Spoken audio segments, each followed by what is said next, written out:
Good evening. This is the Walpole Zoning Board of Appeals. Tonight is Wednesday, September 3rd. It is 7 p.m. The first thing we're going to do is we have one continuation for tonight, and that is for Sunset Drive, case number 25-2. The applicant has requested a continuation until November 5th with an extension of time until November 30th. Does somebody want to make that motion? So moved. Second. Okay, any further discussion? They said, I don't know if you have the email, but they're before the Concom, so they're asking for additional time before they come back to the zoning board. Okay, all those in favor of continuing that case, please say aye. Aye. Opposed, abstained, so carried. Okay, we're going to take things in order tonight, right as on the agenda. First case is 25-1, Wall Street Development Corporation, 3 Dupee Street. This is the 40B project, and this is for a modification of a permit that was mandated by the state, and it was for 8 single-family dwellings, and now with an acquisition of new property, it is 12 single-family dwellings. And I recognize Board Member Judy Conroy stepped down, thank you. And Mr. Petrosi, good evening. Good evening, Lou Petrosi for Wall Street Development Corp. When we left the last meeting, there were a few items that the board requested to have a revision made. The primary revision that was discussed was to make the house plans and the decks not encroach within the rear yard setback of 25 feet that we're requesting a waiver for. So we have presented revised architectural plans and revised site plans that show that the deck approaches, if you look, and this is a blow up of the lot for a unit.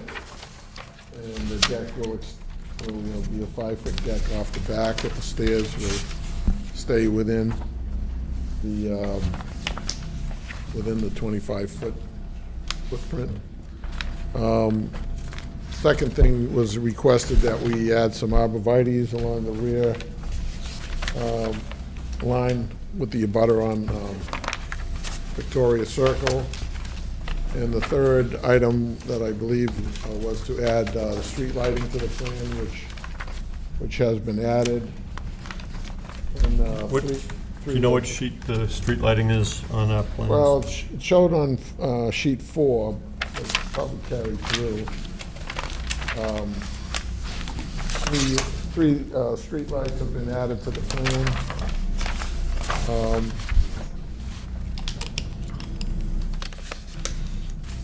And those are the 3 items, I believe, that the board had requested information on. Okay. Okay, that is correct. That's what we asked for. I see that they're on the updated plans. Yeah. So One thing that I would like to point out, which I overlooked at the last time we had our discussion, was that during the course of the revised plans, we've actually lowered the houses a little bit further into the ground, so they won't be full walkout basements like originally proposed. They'll actually be what we call a daylight basement, which will, these are the backs of the homes that we're building down on off of Brook Lane, Union Square. So basically there's a half of a foundation showing instead of a full walkout. So these generally will have, there'll be 4 or 5 feet of concrete and then 4 feet of wood framing with windows instead of a full 8-foot or 9-foot that was previously proposed. So we've modified it in that way, plus we've shown the different roof lines where there's minimal amount of windows in the second floor that was previously objectionable to the neighbors on Victoria Circle. So we've, the combination of those two things have eliminated the intrusion that might occur from people looking in from a second floor window. So it's been significantly limited in that fashion. Okay. I think that's great for the neighbors. Is the total height, what is the total height of the building? Is it lower because?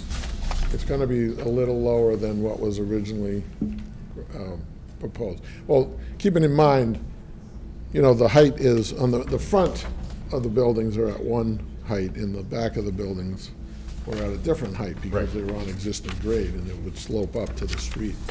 So now it's going to be a little bit more evenly leveled or backfilled in terms of the house. So the grade to the peak of the roof will be shorter. Visible grade will be, height will be less than what it was originally in the back of the houses. Nothing really changes in the front too much, but in the back there's less visible height to the building. And plus, you know, in a two-story building, if you're familiar, this would be up there. This would be across the entire back. So now that's been switched to roof line, so there wouldn't, the height isn't as objectionable, let's say. There's still two-story buildings, is that correct? Yeah, well, you know, in a lot of ways, they would be considered 1.5-story buildings. You know, you don't count the basement as a story. Right, I get, yep. So you have a first floor, and then you have a half of a story up on the second floor because of this type of roof line. So Okay. you could call it a 2-story building or a 1.5-story building. You know, it's just a matter of semantics. So. Okay. Does anybody have any questions for Mr. Petrosi on that? One for me, Mr. Chair. Is there any, I know there's just been a lot of talk about the water and the flooding on this road. Is there any concern about that with this new basement structure? Is it easier to flood? Is it anything? I don't recall any flooding. Well, just with the road, the way it's designed. The neighbors have made lots of Well, comments. no, we're required under the stormwater management guidelines to make sure that there's no increase in rate or volume leaving the site post-development. So that's the way this is designed, and the stormwater management will function that way. Just wanted to check. This is a new structure with these smaller basements. Yeah, it's, regardless of the size of the buildings or whatever, we would have to comply with those stormwater regulations and, you know, to make sure that there's no increase in runoff rate or volume leaving the site. Well, primarily rate, because that's what the detention basin, that's what this detention basin is designed for. And I think your peer reviewer has reviewed the drainage and has given his blessings to the design. Right.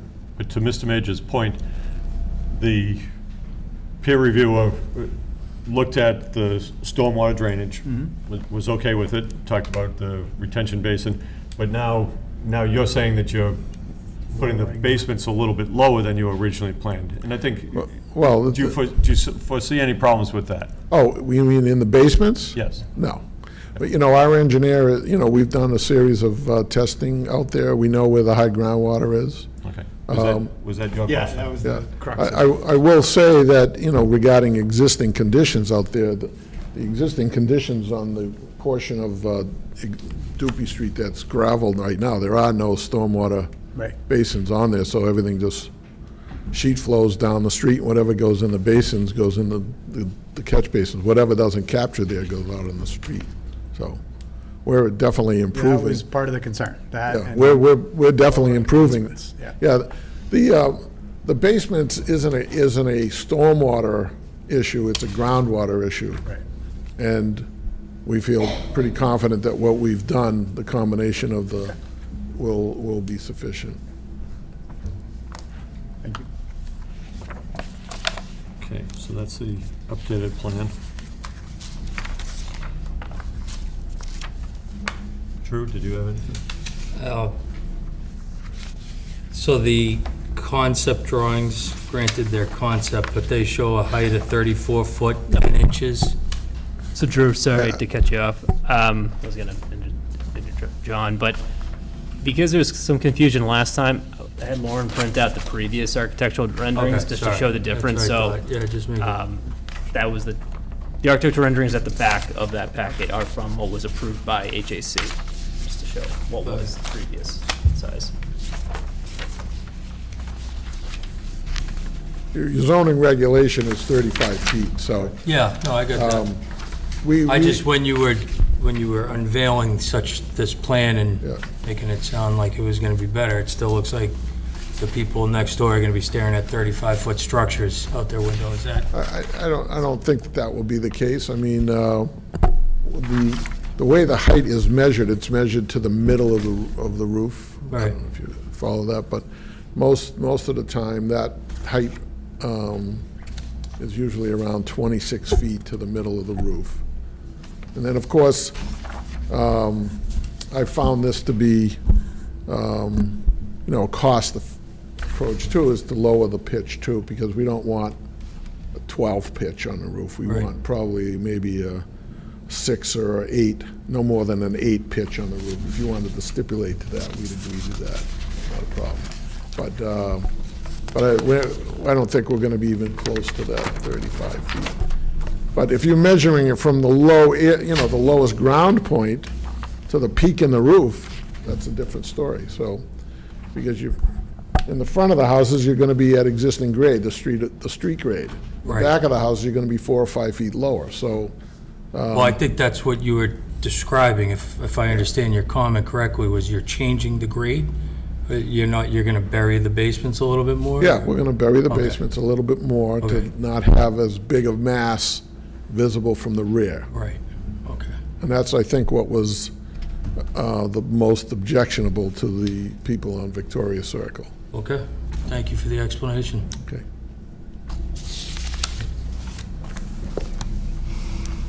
And that's why I asked the question about, is it 2 stories? Yeah. Because as you bury the basement, yes, the total height of the building is going to be 4 feet less than the original 35. In so- the back. In the back. In the rear of the house, yeah, definitely. But the peak But- will still be close to 35? It's hard for me to comment because I don't have the final plans with me, or they haven't been designed yet, but, there are areas, as this shows, there are areas where there will be dormers or things that you've seen on the plans. We've tried to minimize that. If you look at the elevations, I brought this just as an example, but if you look at the elevations that were previously submitted, for example, the one that's on the first page of the one that I just sent, that doesn't go to the second floor. It's all roof on the second floor. So I wouldn't call that a story. I would call that 1.5 stories. I guess from Chairman, from my perspective, it's challenging to understand if the project is substantial or insubstantial when we don't have a drawing of what the building is we're voting on. These are the same types of drawings that were submitted in the previous hearing process. Right. And that's, our charge is to present preliminary drawings, which these are, as well as the ones that were previously submitted, so. Understood, completely. It's, Absolutely. And that's one of the things with 40B, the applicant is allowed to provide preliminary drawings. It's not the final set, because it's just in the regulations that it's not required. So, we wouldn't allow that for other projects. Okay. Anybody have anything else? I'm just trying to remember if we closed off snow removal. Didn't close it off. Where is that expected? Well, we have it denoted on the plan. Sheet of this.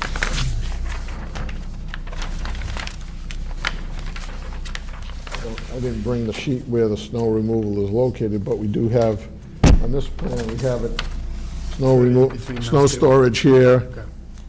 and snow storage here, and then there will be an opportunity, as I think I mentioned during the last meeting, to have some snow storage in this particular area. Change Street? Yeah. Okay. Yeah. Actually, it is, yeah, it's shown on the landscape plan right here. So it's shown, but again, you expect to have a homeowners association for this? Yes.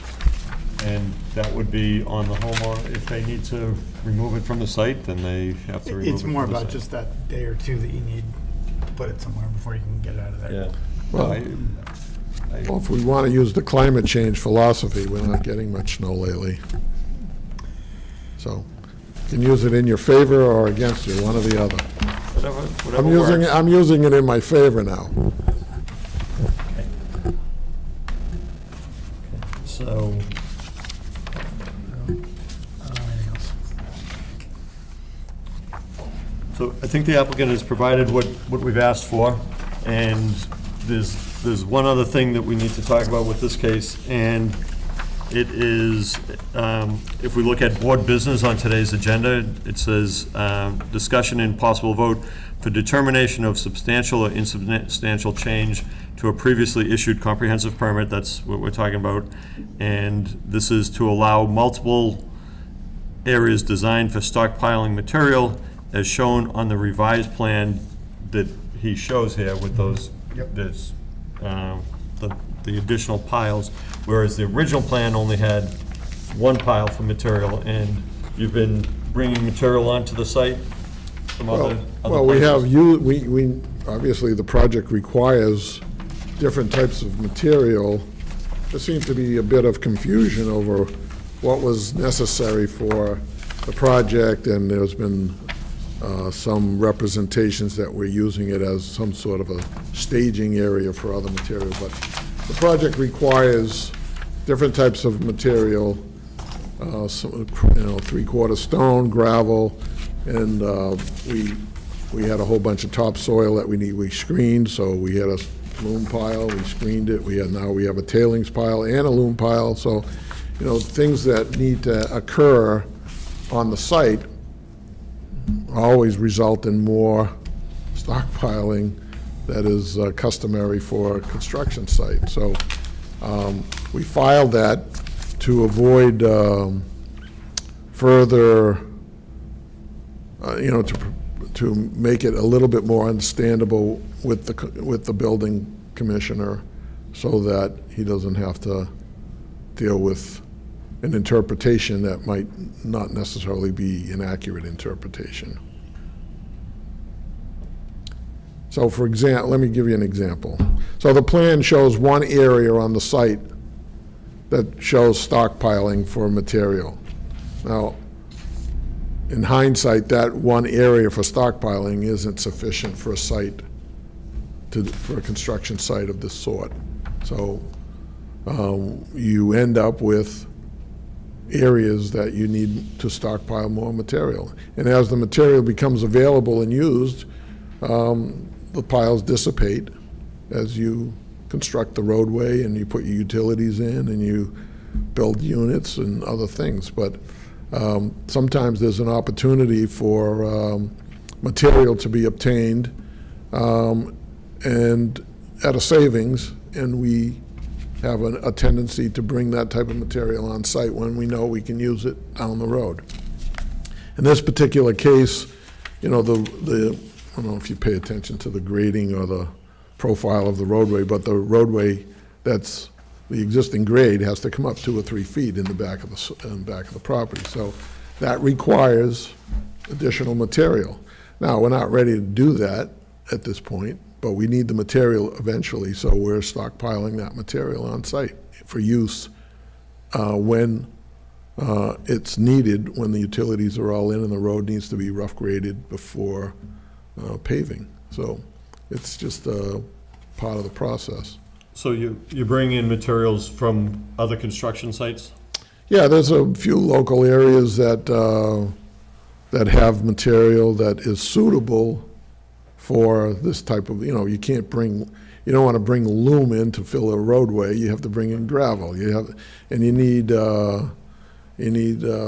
other types of material, backfilling foundations when that becomes available, because we're not digging a big hole. When these homes go in, we're gonna need material to backfill the foundations. And then, as I mentioned, is, when you strip a site, this site happened to have a lot of topsoil that is suitable for a loom.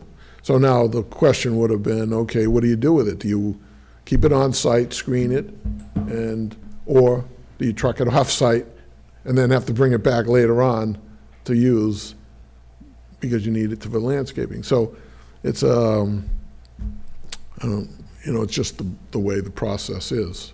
So. But you've got materials coming onto the site for future use, and do you have materials leaving the site to go to? We haven't left the site with any material until this week. We took 3 or 4 loads down to Brook Lane, which is, under construction, and we're in the process of doing landscaping. So we need that loom, so we're taking it off. But either way, at some point, if there's excess, it's going to have to come off the site at some point.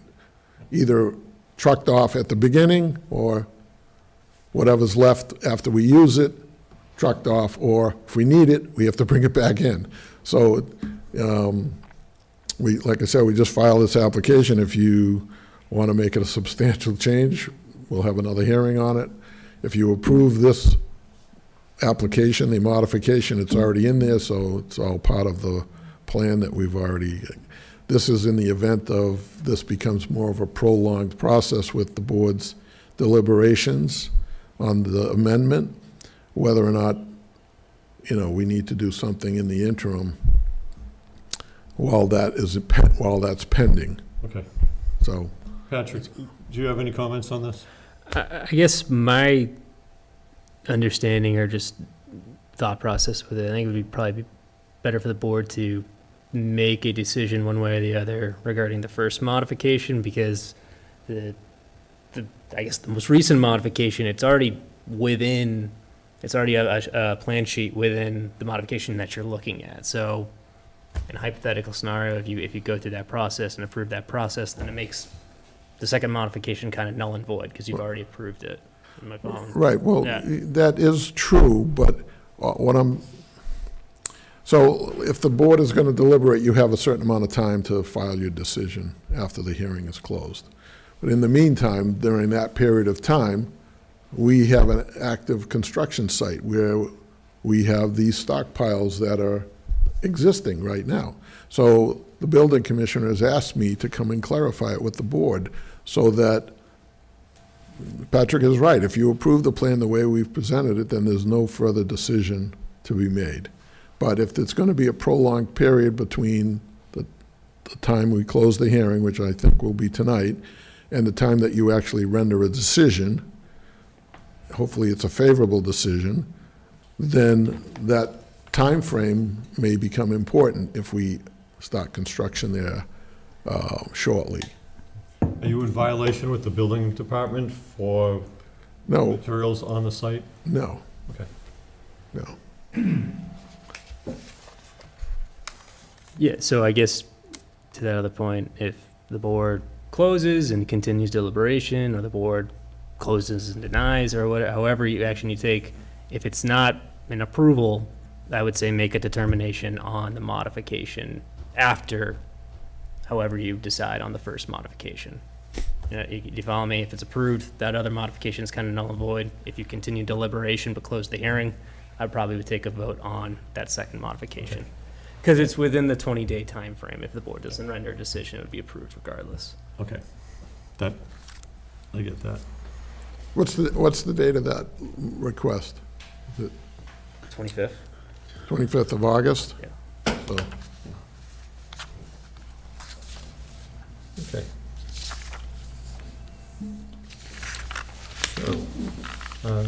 If board members don't have any questions, I want to open it up to the public, but if you have questions, we can come back. I'm good. Okay. Is there anybody in the public that has some questions about this project, where we're at? Yes.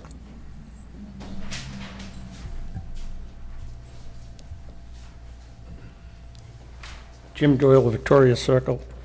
I heard this being 1.5 stories, maybe 2 stories, but when I look at it, it looks more like 2.5 to almost 3 stories from the back.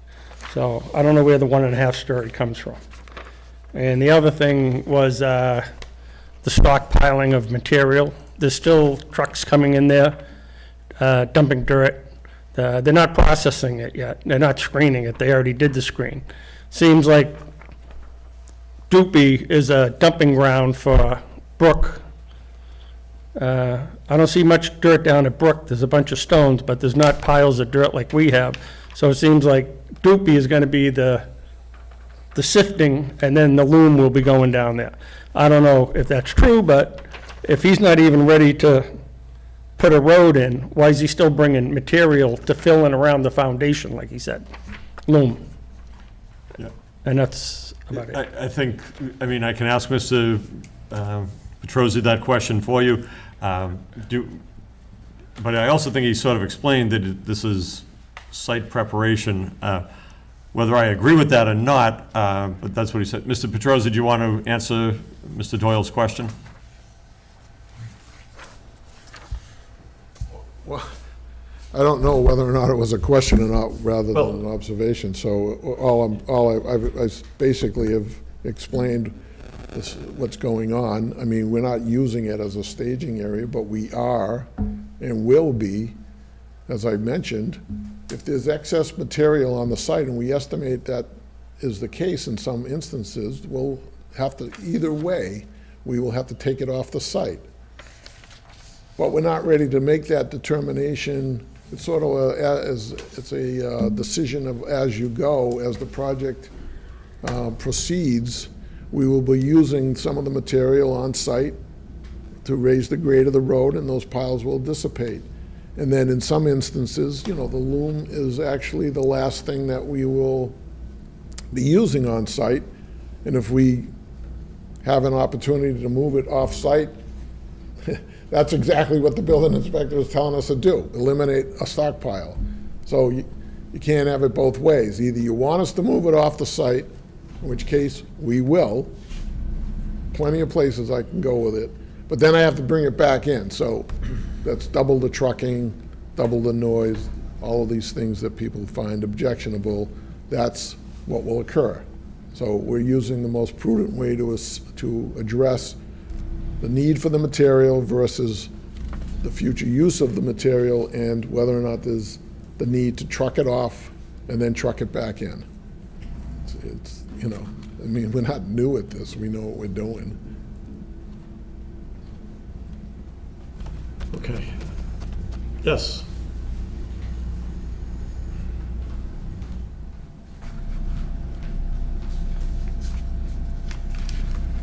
Hi, Janice Salette from 257 High Plain Street on the corner of Dupee and High Plain.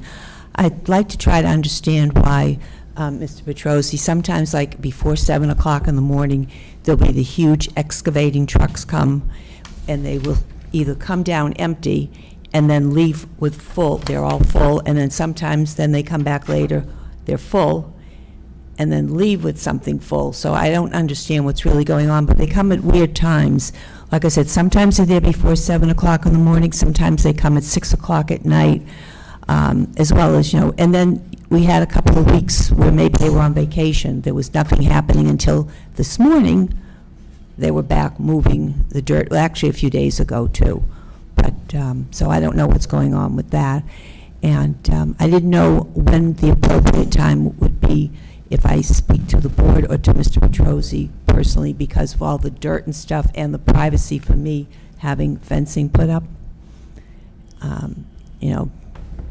I mean, that's, you can talk to Mr. Petrosi on your own at any point. Okay. But when you say fencing, yeah, that's a conversation you have to Yeah, have. because with this increase of traffic, and I think the 12 homes is much too much. As we know, there's no green space for children. let alone the safety issue. And, you know, it's quite a concern, and certain cars do go bombing up and down the street, and it's only going to get worse when you have a lot of homes there. And now, Mr. Petrosi just mentioned about dumping snow onto Change Street, so I guess that's not an option for anyone to cut through either. And I don't know exactly where the the street lights are going to be, because I am basically going to be the only house that would be affected by them, and that really concerns me as to where they'll be glaring in. So they're shown on this plan right Right. here. I couldn't see from up on the screen. Yeah, right. Mr. Petrosi, can you point out where the streetlights are going to be? So the first street light is up in front of, your house is down here, the first street light is. Oh, okay. That's- All right, thank you. No, Now, that- whether or not the Eversource or somebody puts a light on a pole that's existing down at the beginning of the street is not mine. I don't have. Oh, no, look, that, all you can talk about is what you know that you are responsible to do. Okay, well, thank you. All right. Okay, Thank you. I think that's it for now. okay, thank you. Okay, yes, sir.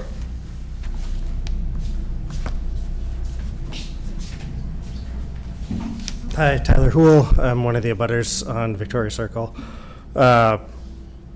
In concept, I'm actually pleased with the changes that have been made for the architectural plans, as I had been fairly consistent in asking. Reduced windows on that side so that the privacy was felt a little bit more for us on Victoria Circle. My understanding is the initial, I'll call it option 1, approval for 30-foot setback, walkout basement, and then 2 stories of windows. Hopefully everyone can agree on 1-story, 2-story, that sort of thing. And then I understand there's an HOA. I've brought up, landscaping stuff. That's not in it, that's fine. So if that's the currently approved by the state option 1, that is what it is. Option 2, where we'd be looking at essentially half a basement, 1 story worth of windows, and then roof. Like I said, in concept, I am in support of that. My only concern would be because of final plans don't need to be submitted. I'm hesitant to throw my full support behind that.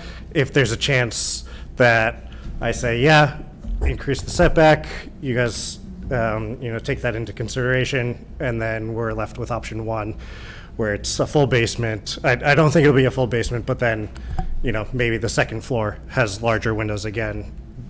That wouldn't have been something I support. So, I understand it puts you guys in a tough position. I don't know if there's any way to make sure that the more recent concepts, that the homes follow that sort of layout that is currently in there. And yeah, so that's kind of where I'm at. So the biggest thing that you just addressed, with what's being proposed now, it has a landscape plan that probably gives you more protection than the original. Correct. Original plan. Also, the setbacks, that's one thing that we can be very clear on. Yep. The setbacks. And I think at least my thought is we've got to a good point on the setbacks. Do I like this plan? No, I don't think it's a good plan. But is it better than the previous options? And I think it is. So are you saying the same thing that Yeah. If everything went, like if all the, I know the houses will not all be the one concept that is in the current architectural plans, right? Because it's a variety. If I knew that it was going to be half a basement, 1 floor of windows, and a roof that I'm staring at across all of them with minor changes that don't differ from what I just said, then that's something I'm in support of for the 5-foot reduction in setback. That's not what's being shown right there. That's the back. There's a lot of window. Yeah. Right here is right on another one, and so like essentially this It's is what I'm in support. this bottom half there, but I don't know if there are any pictures of that beyond the architectural drawings. So like, if they all looked like this, that's harder for me to support that, but based on the drawings that I see, they don't have these extra windows and stuff up here. Thanks. Okay. Anybody else? So, Mr. Petrosi referred to closing the hearing tonight, and although we don't agree on much, Mr. Petrosi, I actually think we've reached a point where we need to, We got a relationship going. a You wanna long-term relationship, yes. Yeah, it's gonna get longer. No, I think we're at the point where we're not, there's not more information to get. We've had the peer review look at the engineering. We've gone back and forth with site plans. I feel, as Mr. Hool just, we've talked about, we're at the point where we've got a set of plans that's probably gonna protect the neighbors, I think, the best that we can. So, do members think that we're at a point where we can close the hearing? We do have the waivers tonight. We can do the waivers. I might suggest we do the waivers after we finish the other hearings. We don't have to, we do the waivers in public session, but, Well, so, yeah, I mean, you do the, if you were to close the hearing and deliberate on the waivers like you would deliberate on the decision, I mean, that would be like an item in an agenda, but if you close the hearing tonight, well, I guess this is kind of a new one for me. So if you close the hearing tonight, you go through the other cases and you want to deliberate on a decision, I guess you could continue. not deliberate, No. a discussion of waivers. Discussion of waivers is when we go through each waiver. Yeah. And just say, are we in favor of that waiver or not? No, I get, but timing-wise, are you saying to wait to the end of the meeting to have that discussion? Only because I know we've got Yep. other people here tonight in those cases. Yeah. Yeah. Most of the It's waivers are fine. similar to what you previously, It's only a few Yeah. of them. only the waivers regarding the number of buildings versus what was previously approved, and the square footage associated with the Two, three. number of buildings. Those are really just the same kind of waivers, just a different. It's 10 waivers, The only one that's different here is the fee, yeah. which you charge me quite a bit of money for. And I think you probably can guess how that's gonna go, but Well, at least with I me. can just say that that would be very, very not unfair to charge me that base $5,000. I'll just tell you right now. So, wanna, Well, we'll go through the, I think Goes both what we can do is we can vote to close the hearing, and then we can have a discussion of the waivers. And that's, we've done it, the discussion of waivers is best after the hearing's closed. Yeah. Because really, there's no more information to take.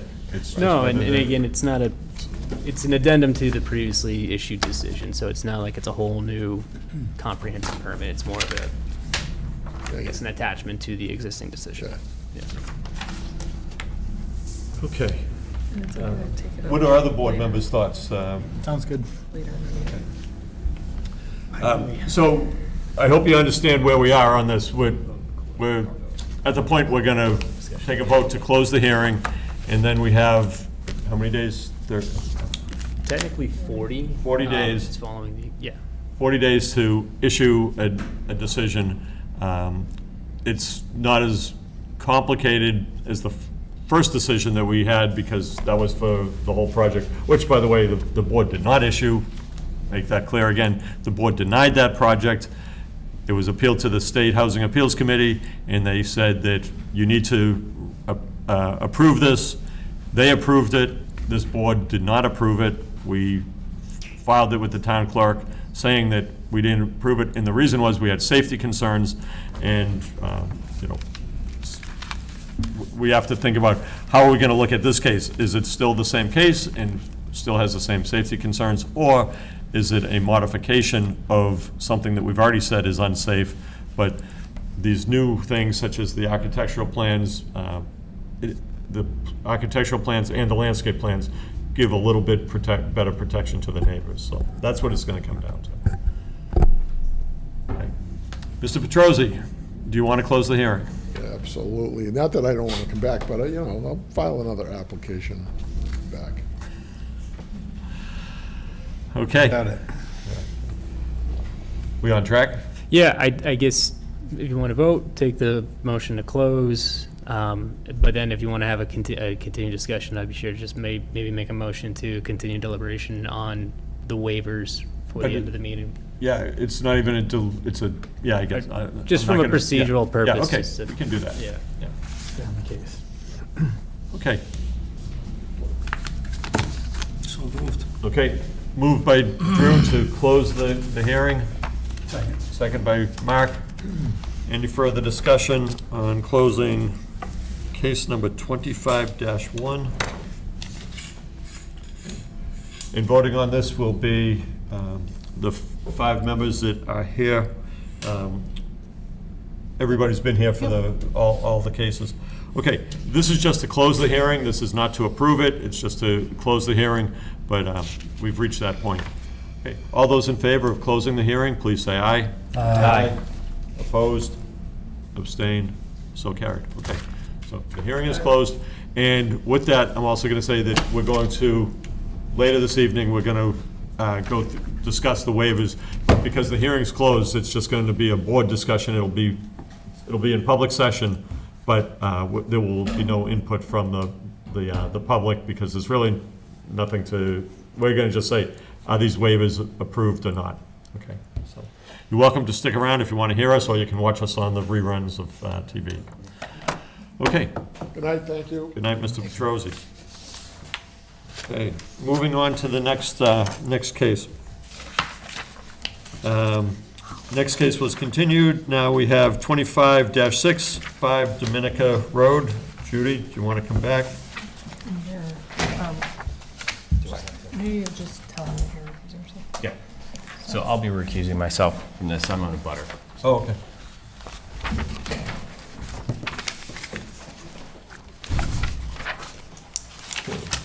I want to just read the legal notice. Notice is hereby given that the Board of Appeals, Town of Walpole, will hold a public hearing in the Select Board Meeting Room on Wednesday, August 6th. Yes, this is the continuation from that, so we already read that. And at the last hearing, the applicant didn't have all the information for what was being proposed, and you do now. So if you want to introduce yourself, explain what you're proposing, and we'll go from there. Sure.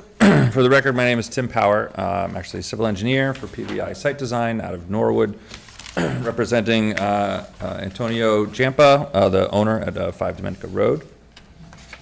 So the proposal is to do an addition to the single-family house. It's just under 300 square feet. There's a plot plan provided by Toomey Land Surveying. Seeking a special permit for construction, which will increase the lot's total coverage, impervious coverage from 17.6 to 19.4. So a small increase in I believe, the Water Resources District. One of the things we were asked to provide was some amount of stormwater, so our firm was retained to do just a quick stormwater analysis. We provided a second plan, just noted as drainage plan, C100, just proposing 2 small chambers to pick up runoff from the proposed addition to mitigate any increase in runoff from the new addition that's there. And that's basically it, fairly straightforward, simple box addition to a existing house. Happy to answer any questions. The owners are here if you have any questions for them as well. Are the soils suitable to absorb this amount of runoff from the roof of the new addition? We believe they are, so we only reference the soil maps that show soil group A, hydraulic soil group A. Additionally, there's wetlands way off in the back when you look at the GIS map, and we're kind of up on the knoll, fairly high up from that, so we don't expect to see groundwater as a problem, and the soils expect to be good A-type soils. So we model it as such For those involved in drainage, we didn't use the 8.27, we used 2.41 inches per hour in our calcs, which is a little bit conservative, but, so something we can certainly verify during construction, but in my experience, I wouldn't expect to have a problem there. So one of the conditions we normally have is that when the drainage area is put in, that the building inspector or a representative of the town is there to just make sure the soils are suitable. Sure. Does anybody have anything else on this? Is there a town sewer, is there septic on that property? Town sewer. And, is there a distance off the house that you're proposing the two chambers? I don't think we dimensioned it, but it scales at just a little more than 10 feet. We usually try to keep it about 10 feet away from the house. There'll be no basement on this part of the house either. It may be a small crawl space, so there's less concerns of intrusion into the building. Thank you.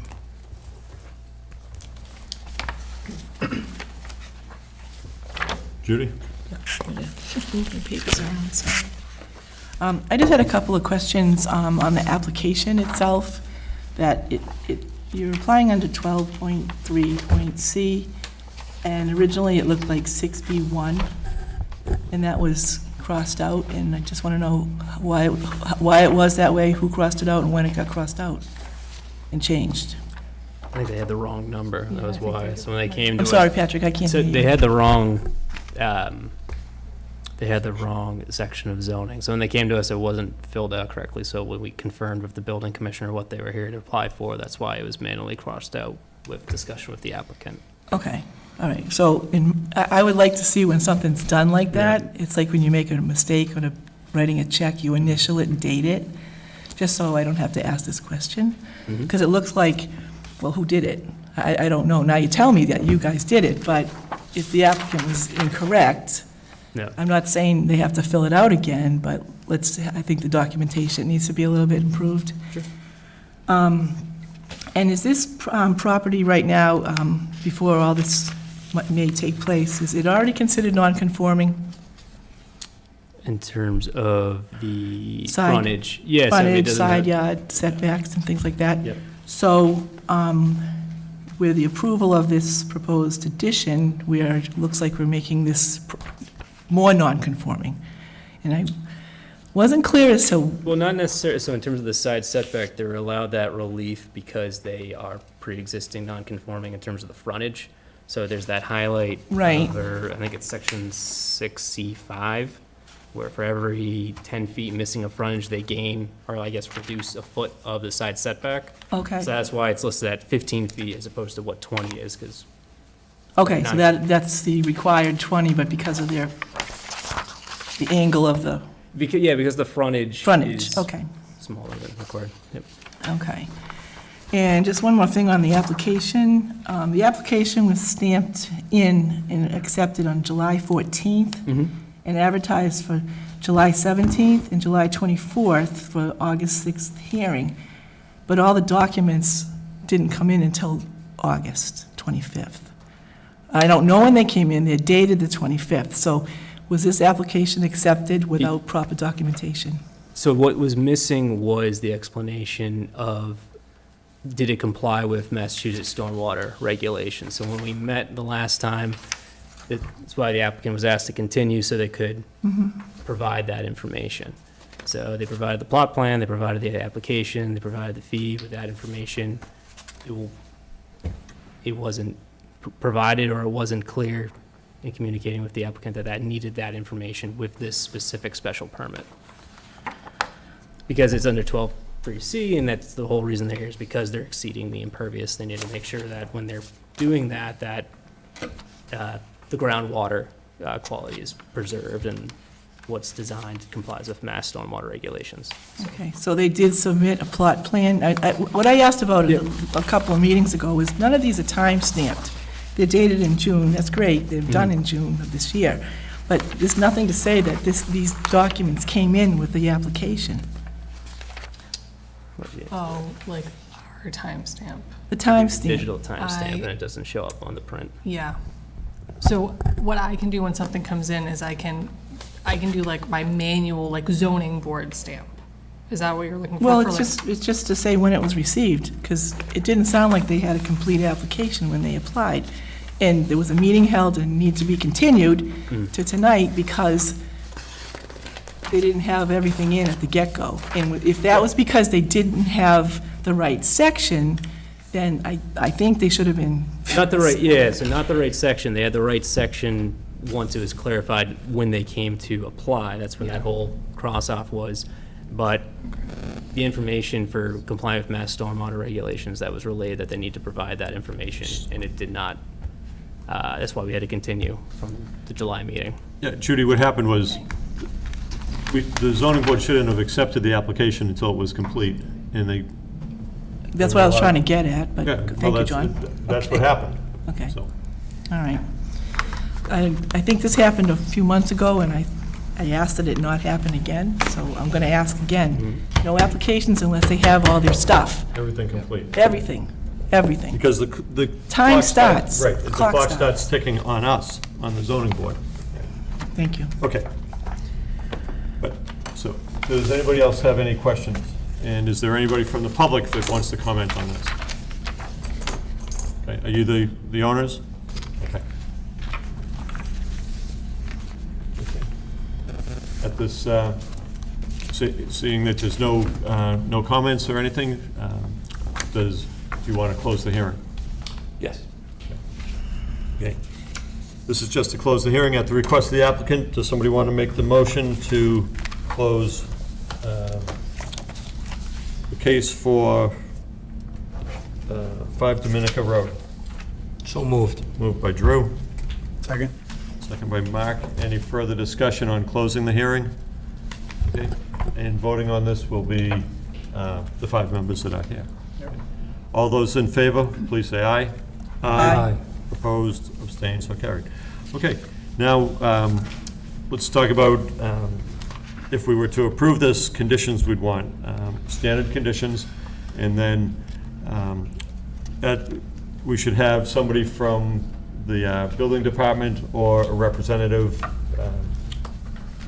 view the soil conditions where the proposed drainage is going to be put. I believe you had a letter from the town engineer dated July 21st. I think he offers two different, the conditions what you're mentioning.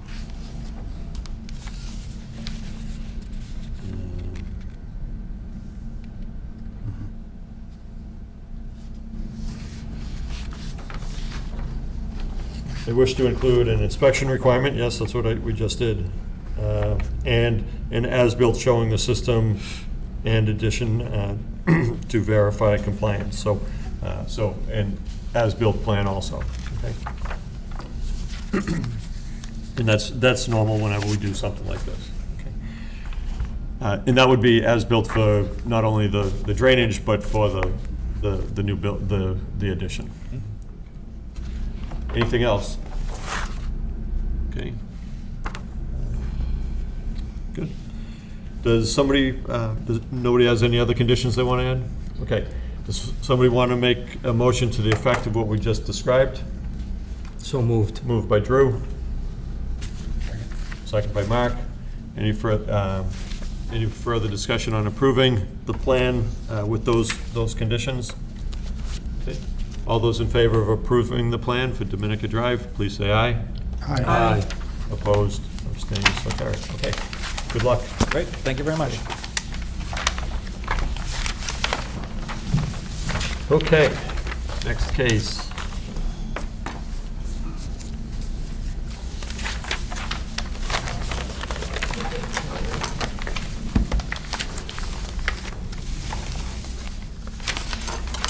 This is the first time you folks have been here, so, public notice. Notice is hereby given that the Board of Appeals, Town of Walpole, will hold a public hearing in the Select Board Meeting Room on Wednesday, September 3rd at 7 PM on the application of Lindsay Merriman, case number 25-7, with respect to property located at 66 Lake Ave, Walpole, within the general residence zoning district. Application is for a modification of a previously issued variance of the zoning board, case number 0100, now under section 6B1 of the Walpole zoning bylaws, in order to construct an addition within the rear yard setback. All are invited to attend, and we have a letter from the applicant, which talks about the setbacks.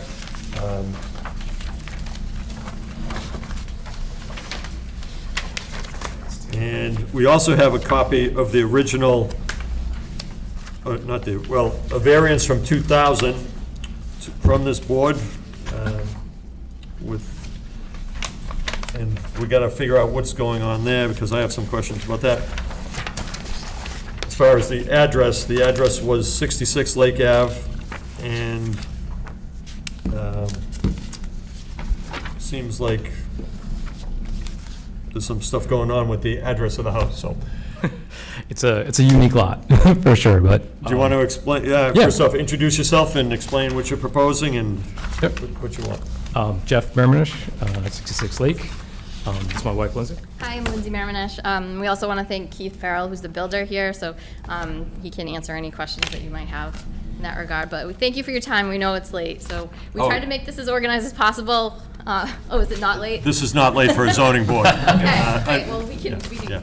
It might be late for you, but not for us. Okay. So, yeah, I mean, if you look at the second page, which has the overhead, sort of gives you a sense of the shape of the lot, the corner lot. Basically, the driveway itself is on Grover Street, and the project was started to try and build some sort of small covered entrance close to the driveway, because the way the house is laid out, it's, you have to walk, quite a distance to the house because of the way it's set there. So we actually had plot plans done, and the surveyor initially drew the plot plans looking at our Grover neighbor as a side yard, because, sort of when you're on the Grover Street, that's what it looks like, and our driveway, practically speaking, is on Grover. So they drew up the plot plans, and that was a 10-foot setback on the side yard. And we had architect work done, drew up, we have full plans for design, and we ended up having the permit rejected because it came out that actually that's supposed to be the rear yard, even though the driveway is along the side, because our address is 66 Lake. So we are applying for the variance because we've sort of the original design we have, in our view, is kind of best for everybody. We did go out of our way to make sure that the design was sort of best for both street views, and to address the challenges of the lot itself. It's a 9,000 square foot lot, which is 60% of the sort of the size. So the opportunity we have to try and make this small mudroom modification and to remove there's a concrete slab and a deck that really kind of encroaches more on the Grover side. So it's a pretty sort of well thought out plan to try and address the aesthetics for the street, the neighbors, and to practically give us some minor covered entrance from the driveway. And then we did discover that there was a previous modification in 2000 that, not by us. So we sort of inherited this challenging lot, driveway being on the non-sort of fronted street address. And we're sort of, invested in the project due to just sort of a mistake by the plot plan provider that we, certified and paid. And we have building plans drawn up and everything. So we're in this project.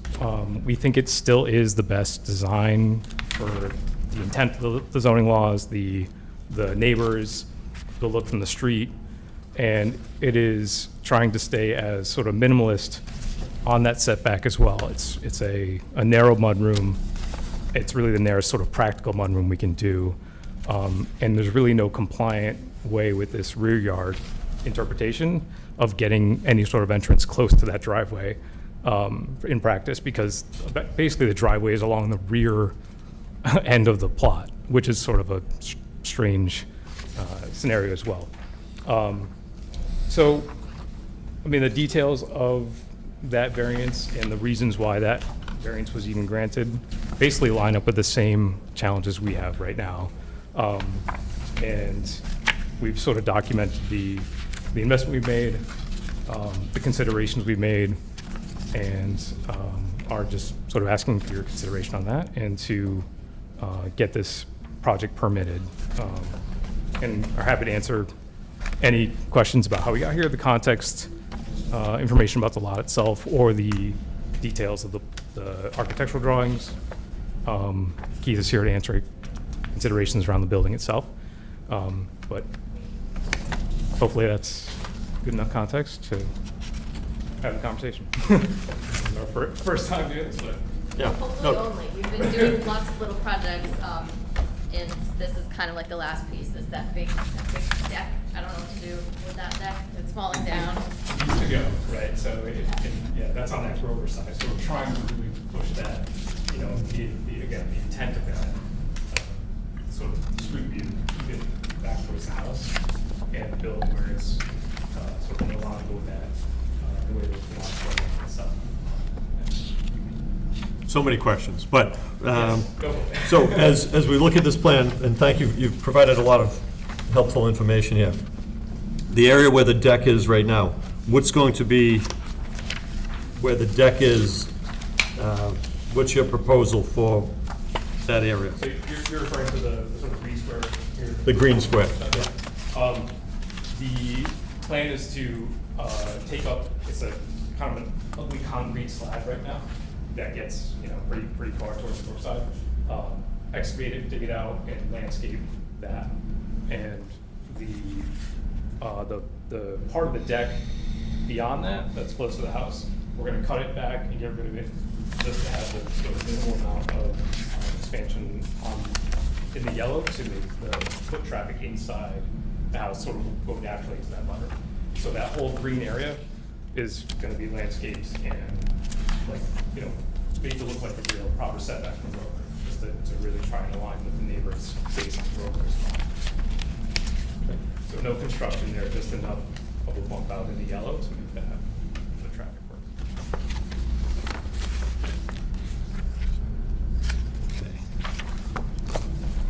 And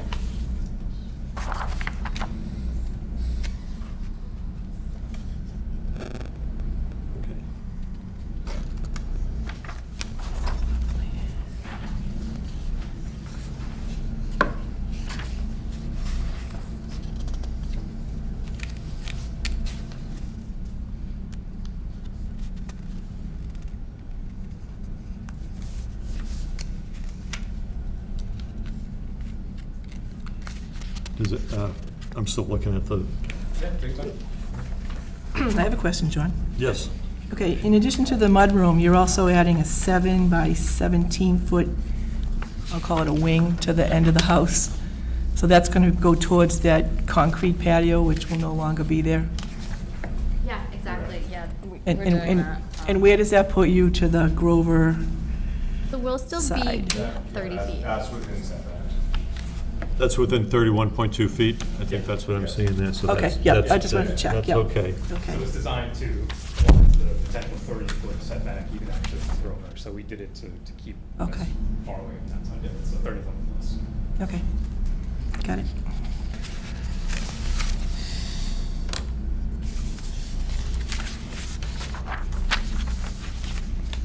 So as I'm sure your builder knows, a variance is very, very hard to get.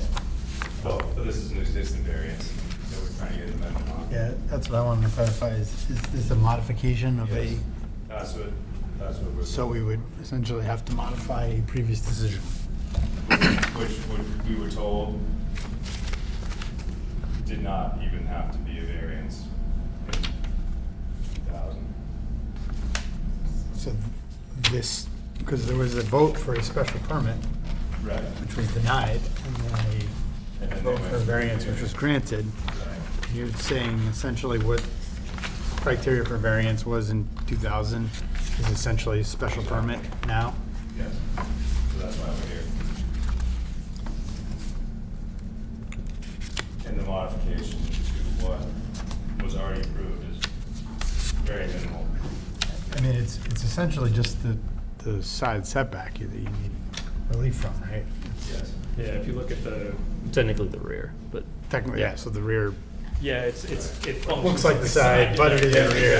And that's why. That's the sort of the challenging part of the lot. Surveyor was really confused about that too. He was like, "That's your side yard," and we're like, "Yeah, that's where the driveway is." You gotta go by the address, not the driveway. But yeah, if you look at everything from here, it's basically just where we even barely beyond where we have the deck to just make it functional. so in the proposed modification, you're essentially becoming conforming with your front setback and then altering Yes. what is the rear setback, Non-conforming on which the is, rear. it's already non-conforming, so you're making That's the it, modification. Yeah. here, but Further we're non-conforming. Helping the. But you're making the side front as well, more taking conforming. away Yep. from the street on the Grover side. Okay. The benefit of the look on the street and the neighbors on Grover and everything. Yeah. So hopefully it's So giving up something to get something. Gotcha. And in the package, you've actually provided something very helpful, and that's where you list, you identified this variance, section 4-B, and then why the variance was granted back in 2000, and that's helpful. So did the building inspector advise you that you should be looking for a modification of an existing variance? That's what he's determined. We took the advice we could. So,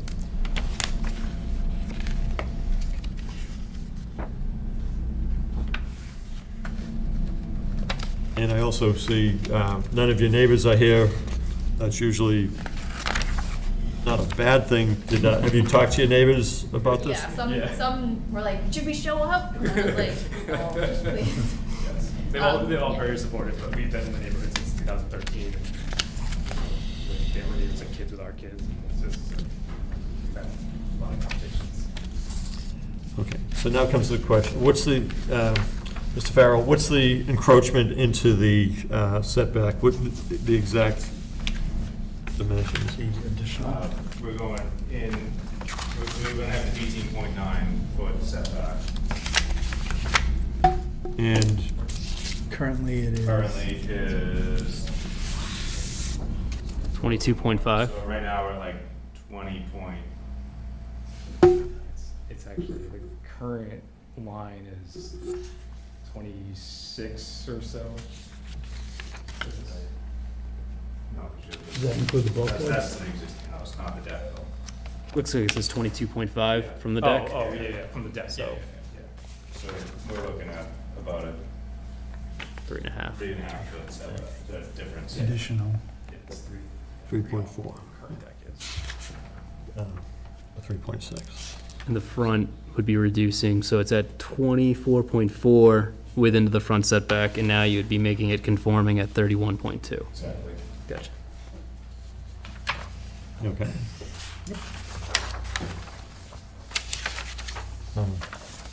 As I said, variances are usually quite difficult, but I think you've explained this well. At least to me, it makes sense, it's reasonable. Other members, do you have thoughts on this? Does it rise to the level of a variance? It's not a variance. I was gonna say, I think it's It's a questionable whether it's, modification to a previous approved variance. it's not a new variance. Yeah. But it's not a special permit either. Right. So it's, It's like halfway there. I don't know. It's a modification to a previously issued variance. Right, as I recall. so it is, I guess you could say that the board at that time found it warranted the need for relief, and now they're proposing an alteration to that. yes. And I think, at least for me, and I can see you've done a lot of work with your builder to make sure that this is good for the neighbors and everything, and the fact that there's no neighbors here points to that. Okay, anybody have anything else on this?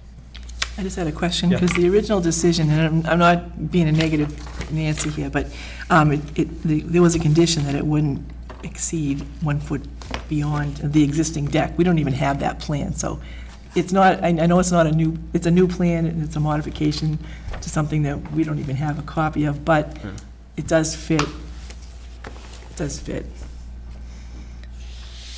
Character of the neighborhood. Yeah. Topography isn't really an issue, but it's where your house is placed.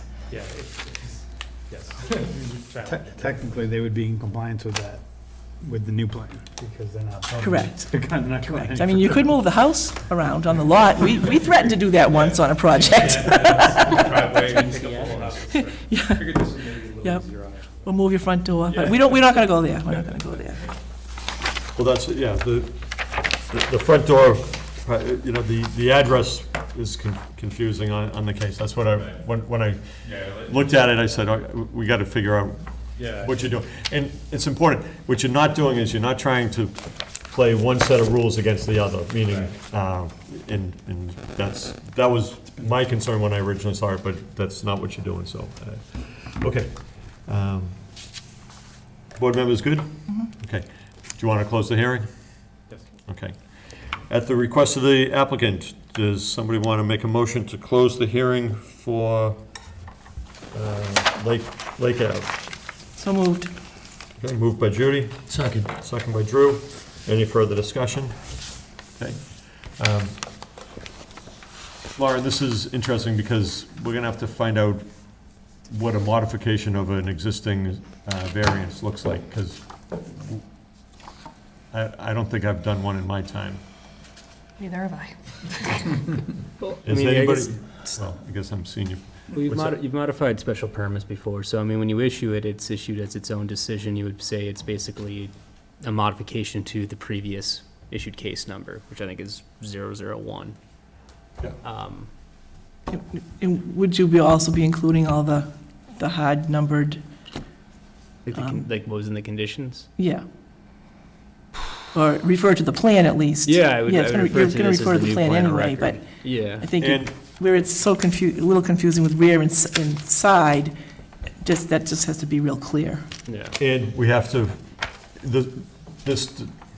this modification of the previously issued variance has to reference the new plan Correct. that's being Yeah, provided. correct. So, okay. That's what I'm saying. So, it's just a little unusual, but we want to make sure. You guys on your toes. What's that? You like to keep you on your toes. Yeah, well, but the package that you gave was excellent, and it really explained it, so I feel comfortable with that. Okay. So, do you want to close the hearing? No, Okay. right. So you got the open motion, you just We got to can vote vote. on it. Okay, does somebody want to We did. approve with standard conditions? Oh, What's we that? didn't vote to close. So you want, yet. you Yeah, got to no, we vote, did. take the vote, so who? I you made the voted motion, and Drew Drew seconded seconded, to so now you close. Yep. Okay, and this is just to close the Close. hearing? Correct. Okay. All those in favor of closing Oh. the hearing? Sorry. Yes. What's that? Nothing, sorry. I'm talking to myself. I'm Okay. sorry. All those in favor of closing the hearing, please say aye. Aye. Opposed, abstained, so carried. Okay. Now, for the actual decision, does somebody want to make a motion to approve the, I would just identify who the voting members oh, the are. voting members are the regular members, so Judy, Drew, me, Mark, and Shane. Okay, Shane, Shane is on, he's in on the case. yeah. You're on the case, Shane. Okay, so, this, now, let's get this approved. Does somebody want to make a motion to approve the case with the standard conditions, and it is a modification of an existing variance, and submit the plans and drawings based on the plans of June 20th, 2025, by James W., by Dunn and McKenzie. So moved. Okay, moved by Judy. Second. Second. Any further discussion? Everybody's good with this? Definitely an interesting case. Okay. All those in favor, please say aye. Aye. Opposed, abstained, so carried. Good luck with your project. Thank you. Appreciate your you. You can stay if you want. Yeah. So,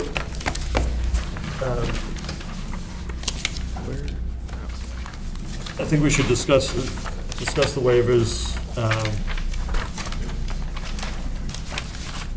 Actually, why don't we do other business so Judy can step down, because you can't be here. So, I can sit. we have minutes. We have minutes from July 21st. I went over the minutes, they looked okay. Didn't see anything. Yeah. Does somebody want to make a motion to approve the minutes of July 21st? So moved. Moved by Judy. Second by Drew. Any further discussion on the minutes? All those in favor, please say aye. Aye. We also have, finally, we're going to vote on our, basically the zoning board procedures, how the board runs. Gone back and forth. Does somebody want to make a motion to approve the last set of plans that we have, the draft set, with modifications and changes? So moved? Okay, moved by Mark. Second. Okay, second by Shane. Any further discussion on the rules and regulations for the zoning board? Okay. All those in favor, please say aye. Aye. Opposed, abstained, so carried. And Patrick and Lauren, thank you. That was, that's going to be super helpful for people on the board in the future. Take the watermark draft off. Put a date on it now. I think the original date was like April, so. Okay. So, at this point, we're going to discuss the waivers. So, Judy, if you want to recuse yourself. I will in a second.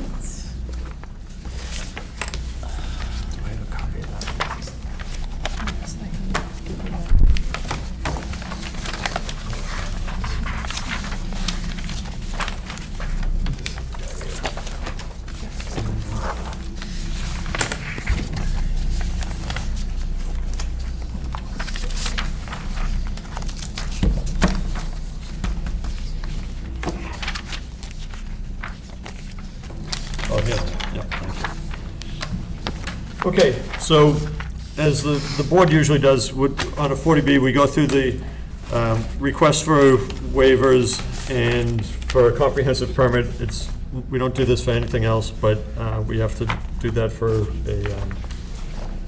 a 40B. So the first, people ready to discuss these? Okay, for the first one, Reference its case 25-1's discussion. Do we need to do that, Patrick?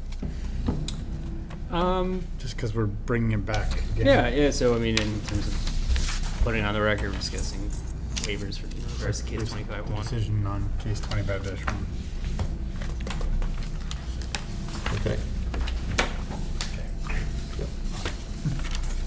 Okay, so the first request is the use regulations, meaning that normally you wouldn't allow a building on a lot without a minimum of 10,000 square feet. This is going to allow 12 buildings with lots of less than 6,000 square feet of area per dwelling unit. Thoughts on that waiver? Yeah, I'm fine with it. You would need to have I don't that. think we have too much ground Oh, on that one. You're exactly right. We don't have much ground, and that's the idea of the 40B, that they can do just do that. Okay, next one, allow a building to be nearer the line of the street than the required setback distance, and the applicant for the Residence B district, which this is, and that's important to note, that this is in the Residence B district, that the front setbacks will not have a minimum setback of 20 feet. They will have a 6-foot setback from the roadway. I'm fine with it. It's not specifically a paved roadway. If I understand it correctly, it's shown on page 3 of 13. There's a 6-foot setback on unit 12. whereas the face of the units on all the other units are 20 feet. And to me, it's a non-issue. Okay. Unless you would remove that unit, and then That's just it true. wouldn't be a problem. Very. Okay. Now, this next one is a little interesting because it's to allow rear yard setback of all buildings to be 25 feet with the exception of Unit 12, which will have a 23-foot rear yard setback. We've had a lot of discussion with the neighbors on Victoria to try to protect them as much as possible. But we're at 25 feet from the setback. I think that one's close enough. Okay. Rest of the information. I don't agree with that. The 23 feet is to the back of Unit 12, which is actually Button Town land. They maintain the 25 feet shown in the drawings in all other locations, and they specifically call out on the front page just Unit 12, 23 feet, but I think it should be uniform across, and I don't remember the applicant ever speaking to why they need to bring that Unit 12 further south to the town property line. It's unfortunate that it's not broken into a separate waiver with the other ones. I don't know if that's gonna affect. So it's kind of complicated. I think we talked about this with him before. So it's, when you're looking at it, it's all one parcel, and even though there's 12 individual units, how do you determine frontage, side, rear? I'd argue what's, because they get their frontage off Dupee, we can determine that the front is essentially, what's shown, and then what the rear is what abuts Victoria. So the Unit 11, it shows 20 feet. He says, well, that's the side. Well, that might be the side for that unit, but really that's, in a way, that's the rear. It's just that the structure itself is turned around the cul-de-sac. Obviously, the board, you can vote how you want on it, but it might be even easier if, rather than say a yes or nay to it something, you would condition it based upon the plans submitted, depending if you agree with the plans. You follow me? Rather than say, oh, we agree to the number. If you're looking at the plan itself, that's what he's trying to convey. And that's just my thought. Yeah, my only thought is on the previous set of plans, there was this specific, so to say, issue. Yeah. Where there were setbacks talked about and then setbacks shown on the plans, and they were different. Yep. And that, that certainly didn't provide any clarity.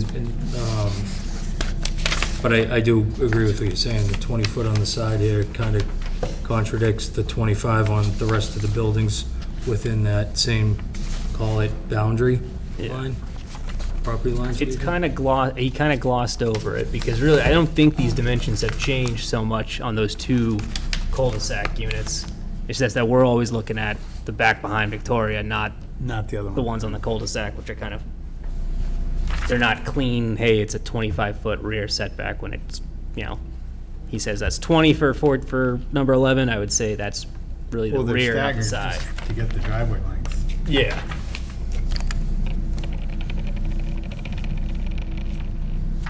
So, I mean, on the waivers, you don't have to, if you're concerned about it, because right now you can vote against it, and, the waivers, this is just looking at the waiver, the waiver request.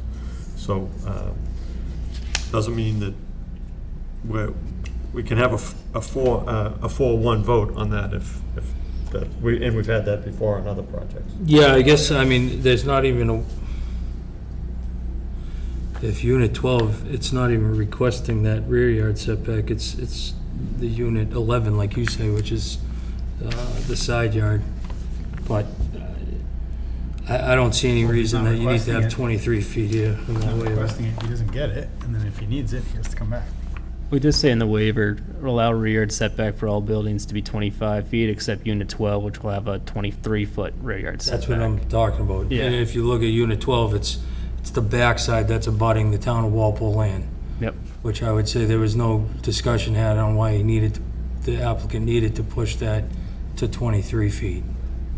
I don't see any reason to grant that waiver, specifically speaking about that.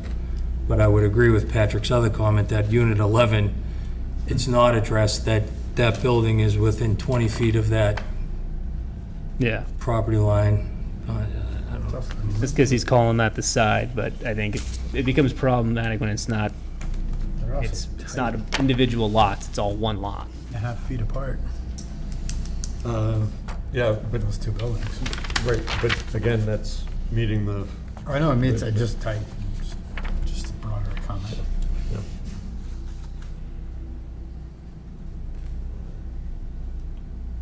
So, what's the pleasure of the board? On that waiver, and I agree with Drew, it's too bad they weren't broken out separately, but the way this is worded is,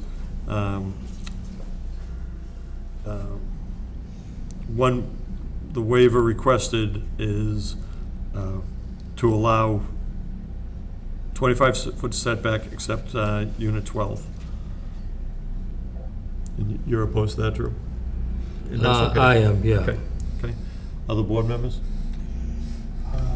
I'm choosing to pick my battles here. I think I'm okay with the setbacks. Okay. Tim? I'm with Drew. Why not explain why you needed that extra? What could he be gaining? Well, and yeah, What's the- I would agree, but we have also, as a board, denied people variances from encroaching upon town property, and I understand that this is a 40B, but if we're, yeah, that's all I'll say about that. Sorry, I didn't mean to interrupt you. Nope, you're totally, And asking for more information about the waiver issue isn't necessarily, it doesn't have anything to do with the rest of the approval of the project, right? We just have more questions. I mean, if he needs to revise a plan, then. well, what would happen is we could issue a decision approving the project with saying that this condition, that you have to meet the setback requirements of 25 feet for all the buildings. So the only thing all the buildings are uniform in size, right? So if you're trying to make the driveways all compatible at 20 feet to accommodate a vehicle, that's probably where that's where the 23 comes from. He can't push the 25 feet. He can't push it forward. Correct. But he can also make the building smaller. He could. He'll just sell this one with more money, that's all. Yeah, you could make that unit smaller even if you were to. Well, I appreciate you yeah. explaining that to us. It would have been great if the applicant I know. had explained that reasoning to us too, Yeah. but he was too busy explaining Take it out. garage elevations, Take the whole building out. basements.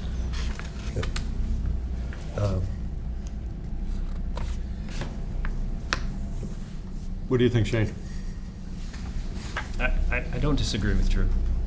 The encroachment on town property is not, I think that's the important thing here. I hear what you're saying about, like, where do we want to pick battles on this, and do we want to continue to delay? And It's also, if even that is gonna get approved or not, otherwise we're talking about conditions that don't matter. But I do think that we could say, if board members feel strongly about it, we can say, we don't grant that waiver, and therefore, that you have to comply, sorry, not even comply, because it's not complying. You have to, the most you can have is 25-foot setback for all the dwellings. What's that? Okay. So let's, on the waiver, Are you in favor of this waiver for the 25, the one unit that's going to be 23 feet? Are you in favor of that waiver, that request, or no? No. Okay. Yes. Drew? No. No. And I am going to go no also. So, so one in favor, four opposed. That doesn't, just so we're clear, that doesn't kill the project. What it Right. means is that there'll be a condition if we approve it, which is even another question, but we could say that part of the waiver wasn't approved. So within the notes, basically, that rear Everything- yard setback shall not, I wouldn't say exceed, be less than 25 feet Right. throughout, does not approve of it. Throughout the project. Does the board want to take a vote on that aspect of it? We just, So you took the vote on the 23, but the 25. You follow me? Same vote for me. okay, but to allow rear yard setbacks for all buildings to be No less than 25 feet, except unit 12, and I think we just heard that people voted, you know, I know, but you could break it up in the sense that you do not approve of the 23-foot, but you wouldn't, I guess again, it's your call how you vote on it, but you agree to the 25-foot, you don't agree to the 23-foot. okay. It's in terms of just stating that Yeah, within yeah. this. Okay, so, but I think that's what we're saying. We're saying that we're in favor of a condition. Yeah. A condition would be, they all have to be 25 feet. Got it. Yeah, that's what I was getting at. Okay. Yep. Next part of this, allow exterior decks or steps to be within 3 feet of any side yard setback. I don't have a problem with that. What does that mean? I don't understand that. For the side yards, if 10 you look feet at in the plan, between the it's- buildings? we're trying to, one thing is we're trying to keep them from the people on Victoria, that's the rear yard setbacks. So at 3 feet, it's in the side yard of each one of these tiny little lots. But it's normally allowed under our bylaws to have the egress steps not, So yeah, if it's a means of egress, like if it's a landing, stairs, and anything like that, they don't count in terms of encroachment into your setback. Correct.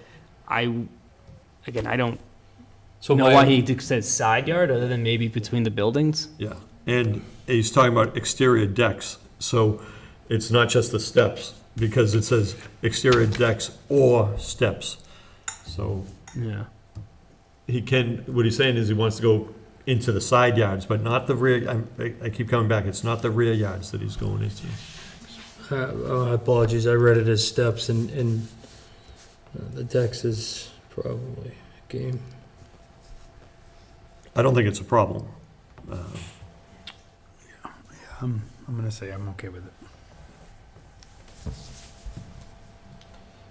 Okay, Yeah, yes.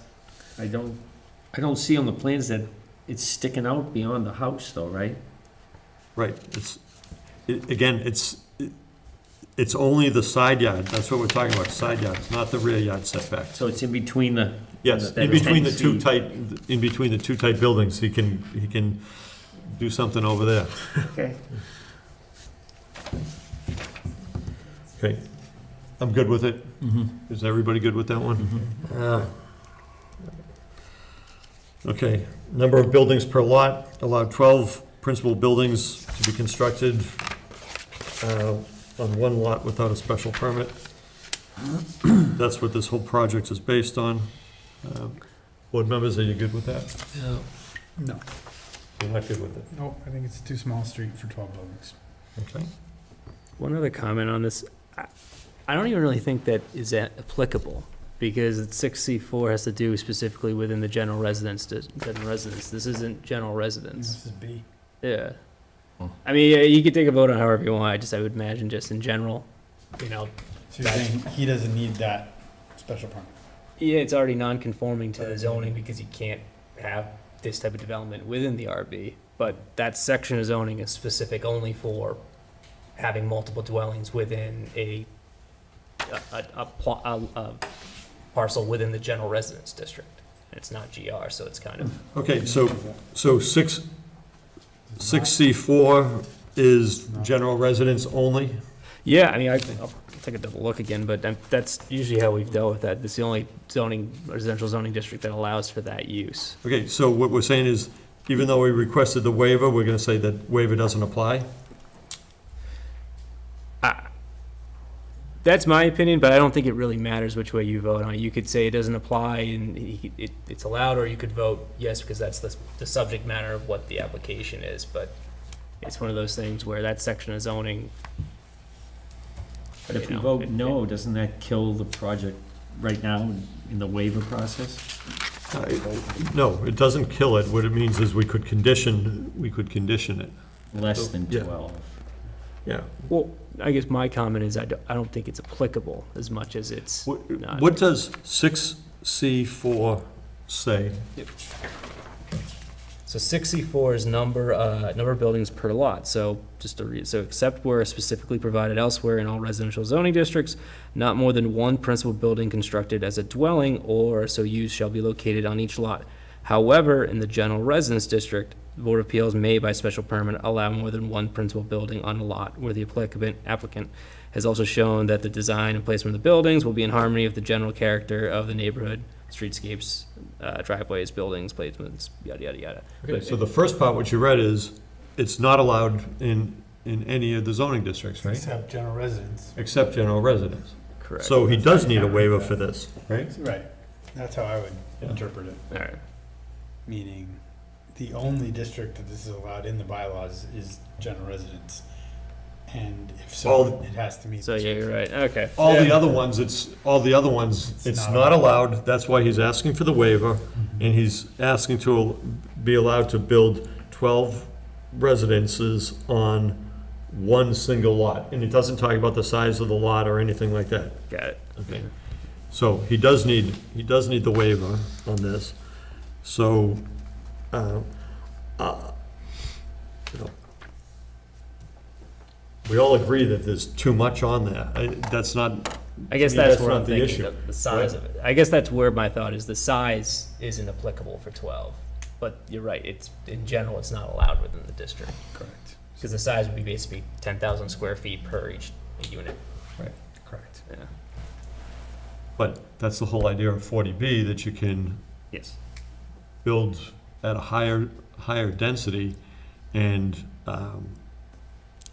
I think this whole project is based on the fact that, you know, you're gonna have numerous buildings on one lot. I'd still take 8 over 12. Okay. So you're opposed? Who else? If we say yes, we go to make a decision, it's hard to say, well, we think it's too crowded, when you approve the waiver for 12. That's what he's gonna come, he would come back at you with any kind of an appeal, correct? And they're two different things. One's the waiver, one's the decision. Yeah, yeah. This is a discussion of the waivers that is requested, and so it's just a requirement that we go through these, and this helps guide us when it comes time to Make a decision. Make a decision. And this can tell us what things we want to condition or deny. I mean, Yeah. you know, we could deny, you know, we can deny this. No, I hear what you're saying. Well, But that's not the we're not talking about denying it right now. We're just saying, do we want to grant these 10 or so waivers that the applicant has requested? Okay, so, sounds like you're opposed to this one. Yep. Shane?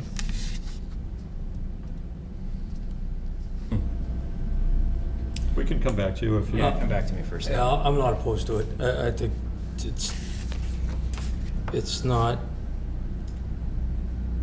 in my opinion, it is what the applicant's asking to utilize to build this 40B project, though I'm not in agreement with it, but I don't see a valid argument as to why we should deny that waiver. I apologize.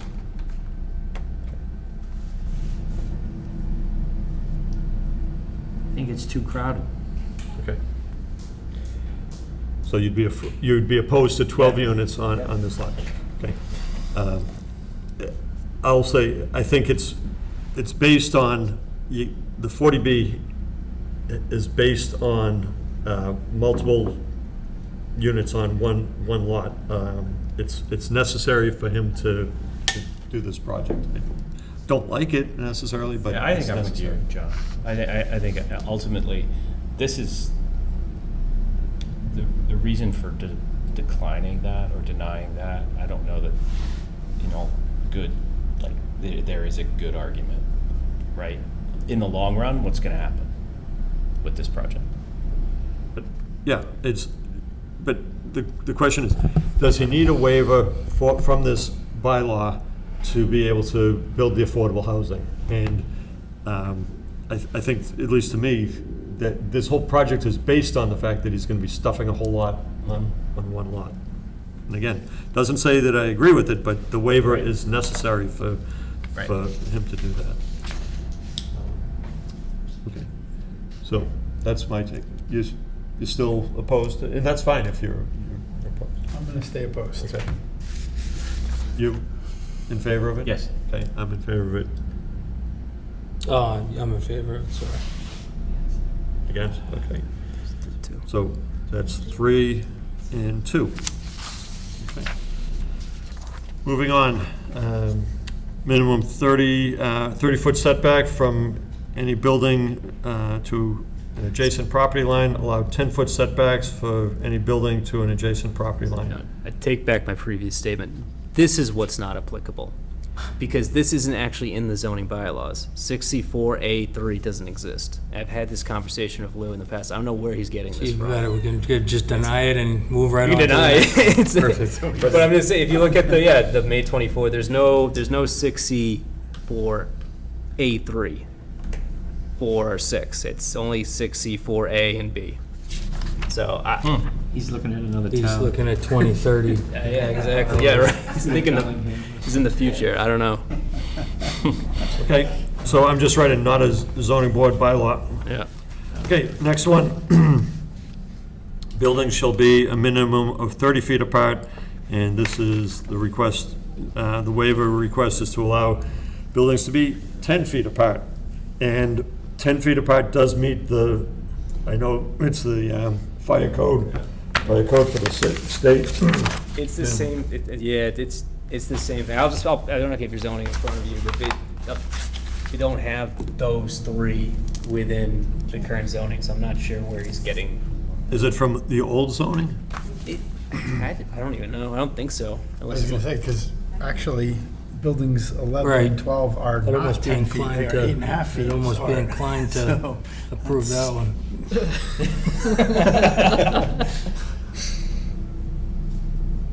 We could approve it, but the plan would immediately need to be updated. Listen, Pill. Are the buildings 8 feet apart, or are they, or is it 11. 8 feet to the property line? 8.5 feet between these two, according to that. I don't know if you're prior. It's before I got here. Was there a zoning bylaw proposal to change this section of zoning to add these different subsections? I don't know if anyone remembers. There was an update done a few years ago, but, yeah. So, Patrick, are you seeing these other ones just? Break my nose on TV. I guess what I would be saying, John, is what's the current zoning from when he applied? So even if you go back on this one, it's 22. I'll go back and look at the other zoning bylaws. I'm 99% sure this doesn't exist in 22 either, because I was in 22. I was here in 22. I don't remember this section of zoning, so I would almost just say it's not applicable. So this is the 10 feet between buildings. Yeah. It's all the same section in this C4A. And it's not, So are we saying that this is not a current ZBA bylaw? That's, yeah, I guess where I'd be. Okay. And the same thing with the next one? Correct. I'm just gonna bring up the zoning from 2022, but.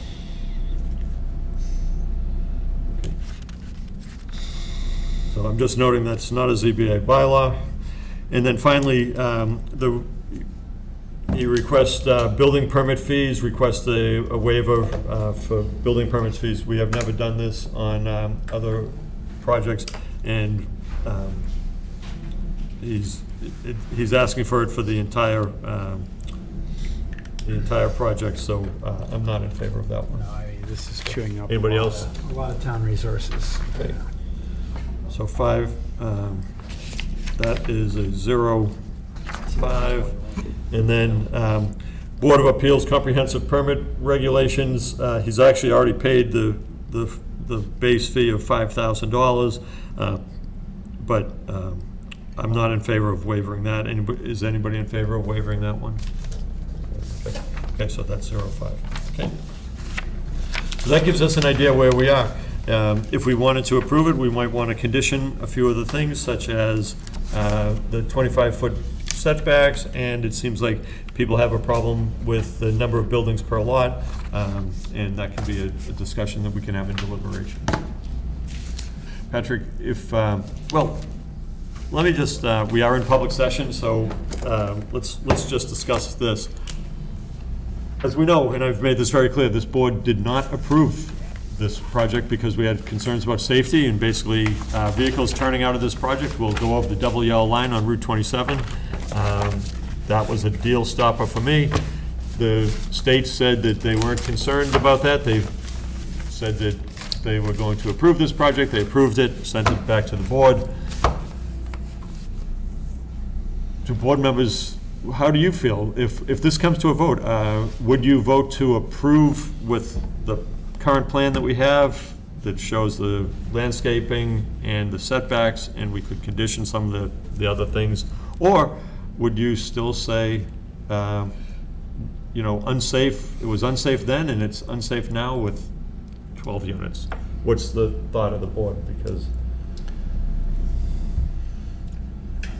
Well, with the streetlights, I think it's a little safer on the street, exactly. The retention pond, I forget if it was, who caught it, but at least now it sounds like we got a, what do they call it? A liner. Impermeable. Yeah, it's the plastic liner. Yeah. Is that actually a plastic liner, or is it just made out of No, it's going to be acted dirt? It's going to be a plastic liner, I believe. Some like a thick non-degradable Because when I material. looked at the plans today, I didn't see anything about plastic. It just said 2 to 5 inches of, I thought, compacted dirt. But anyways, it sounds like they're addressing that a little bit more. Still a lot to be put on that lot, and I get it. The state rammed it right back at us. So, and Patrick, I'll share the conversation you and I had today. We're looking at, this is a modification of an existing permit. So, the state's already approved it and said, something's gonna go there. And if we make a modification, we just basically saying, yeah, the state, your fingerprints are all over this, but we'll approve the modification, even though you've approved we didn't approve it, but we will approve the modification. That's one way to think about it. Well, we talked about John too. I mean, so when it's a modification request, what you take into effect is what's being changed, not the whole project itself. So obviously, placement of the buildings, you can definitely look at that because he is changing the placement of the buildings, but by and large, it's the net increase of 3 buildings and the movement of the detention basin. So from an engineering standpoint, we went through it with peer review and it checks out. Tetra Tech looked at it and went through various reiterations, and he's satisfied with how the design is from an engineering standpoint. And in terms of your concerns, though, I mean, that, when it's out, however the board wants to vote on it, that's how the board, it's your call.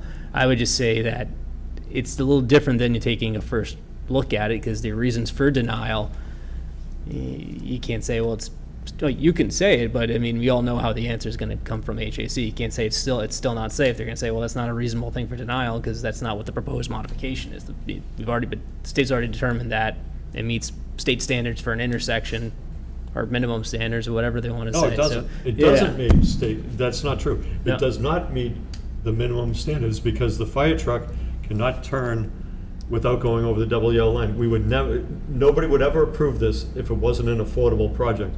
It's almost as if saying, people that are gonna live Yeah. here do not get the same protection as people that live across the street at Hummingbird Lane, where it's wide, it's designed correctly, it's designed to be safe. I'm only saying what the decision is. I mean, that's the I thing. know, Yeah. but I want to make sure that we're clear, because we're on TV, that, you know,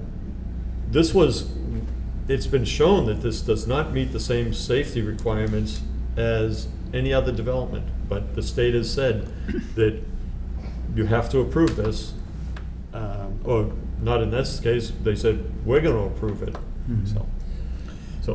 I guess, you know, where my head goes is, are the accommodations that he's made to try to make the neighbors more, you know, accepting of this, worth the trade-off of 3 additional units and more density on a street that has no business having that many buildings on it? That, to me, that's the decision. Right. Because we know what's gonna happen if we deny it, we know what's gonna happen if we approve it. It's getting built either way. So where are you coming down on it? I don't think he's raised the bar to me of putting forth a project that is safer than the one we denied.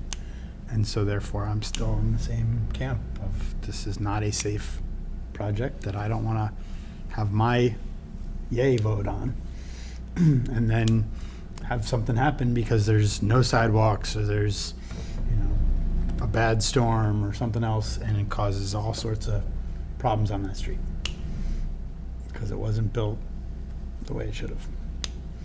So what you're saying is, with this, and I'm just walking through, if we deny it, and, you know, we've denied it before, if we deny it, it goes to housing appeals, and then they issue a permit, and then he can build.